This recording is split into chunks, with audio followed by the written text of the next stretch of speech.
ইউটিউবে আমরা যারা নতুন তারা একটা অনেক বড় ভুল করি। সেই ভুলটা হচ্ছে আমরা বড় বড় ইউটিউবার যেমন 10,000 সাবস্ক্রাইবার, 15,000 সাবস্ক্রাইবার, বড় বড় যারা অনেক বড় পজিশনে চলে গেছে তাদের ভিডিওগুলোতে যাই, গিয়ে একটা লাইক দেই,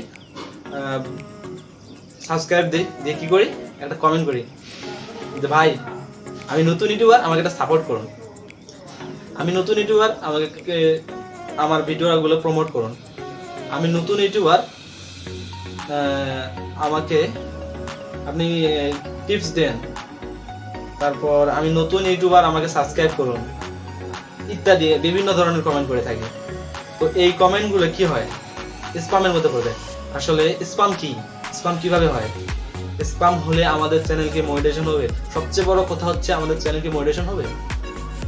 স্প্যামের কারণে আমাদের চ্যানেলে ভিডিওগুলো কি ভিউ কম আসতেছে? এইগুলো বিষয়ে আজকে আমি সমাধান করব। তো চলুন শুরু করা যাক। তো ভিউয়ার্স, আপনাদের সাথে আছে আমি আবুহরায়রা আতিক, ডেভেলপার ইউটিউব চ্যানেলের পক্ষ থেকে আপনাদের জানাই স্বাগতম। সর্বপ্রথম একটি প্রশ্ন উত্তর দেয়, সেটা হচ্ছে স্প্যাম কি। স্প্যাম হচ্ছে আমরা বিভিন্ন ধরনের আমাদেরকে অন্য ভিডিওতে কমেন্ট করে আমাদেরকে দেখানোর চেষ্টা করি যে এটা আমি। তো এটা হচ্ছে একটা স্প্যাম। কমেন্টের মাধ্যমে অন্য বড় বড় চ্যানেলগুলোতে বলি যে এই অবস্থা, তখন তারা কি করে, ইউটিউব থেকে অটোমেটিক স্প্যাম আসে না, ইউটিউব থেকে কখনো অটোমেটিক স্প্যাম আসে না।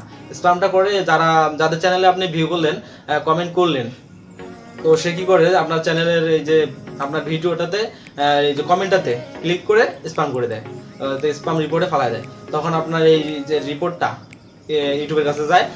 আর এই কারণে আপনার কি কি সমস্যা হতে পারে?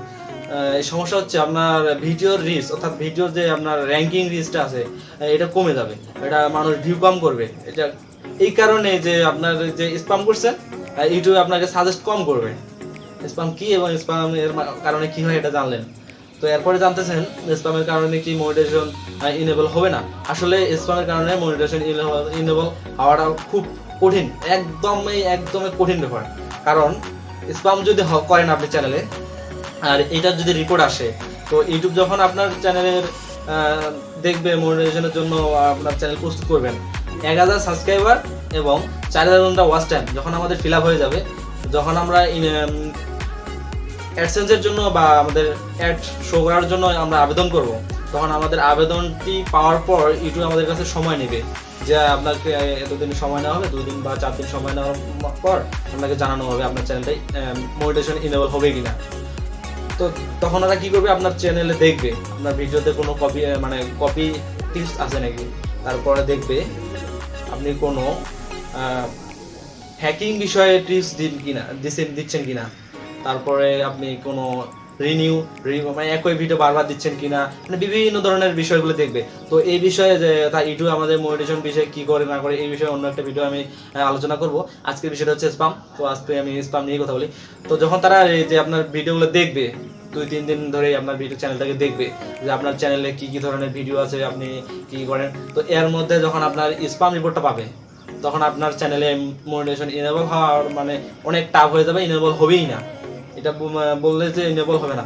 তবে এটার একটা সমাধান হচ্ছে যে আমরা নতুন, যেহেতু আমাদের কিচ্ছু করার প্রয়োজন নেই, আমাদের চ্যানেলে আমরা নিয়মিত ভিডিও আপলোড দেবো, ভিডিও নিয়ম অনুসারে আপলোড দেবো। তো কিভাবে চ্যানেলে ভিডিও আপলোড দিবেন, আমার একটা অন্য ভিডিও আছে, সেখানে আপনারা দেখে নিতে পারেন, ডিসক্রিপশনে আমি লিঙ্ক দিয়ে রাখবো। ভিডিও আপলোডের উপর নির্ভর করে আপনাদের র্যাঙ্কিং। কখনো subscriber, watch time, like, comment, view কোনো কিছু আপনি স্প্যাম করে মানুষের কাছে চেয়ে নিয়ে ইউটিউবে বড় হতে পারবেন না। আপনাকে অবশ্যই ভালো কন্টেন্ট দিতে হবে, ভিডিওর কোয়ালিটি থাকতে হবে, আর যে ভিডিওটাই দেন না কেন সেটা হচ্ছে তথ্যবহুল, অর্থাৎ অনেক পরিমাণ তথ্য থাকতে হবে। শর্ট ভিডিও হলেও যেন তথ্য থাকে। আশা করি আমার সম্পূর্ণ বিষয়টি বুঝতে পারছেন। তো আপনারা যারা এই কাজটি, নতুন ইউটিউবার যারা আছেন, যারা আমার মতো নতুন ইউটিউবার, তারা যারা এই কাজটি করতেছেন, তারা এই কাজটি থেকে বিরত থাকুন, স্প্যাম থেকে বিরত থাকুন। আমাদের চ্যানেলে মনিটাইজেশন ইনেবল হওয়া খুবই কঠিন হয়ে যাবে। আর ইউটিউব থেকে যদি আমরা ইনকাম করতে চাই, তাহলে অবশ্যই ভালো কিছু কন্টেন্ট ব্যবহার করতে হবে। তো আজকের ভিডিও এখানেই শেষ করতেছি। আসসালামু আলাইকুম ওয়া রাহমাতুল্লাহ।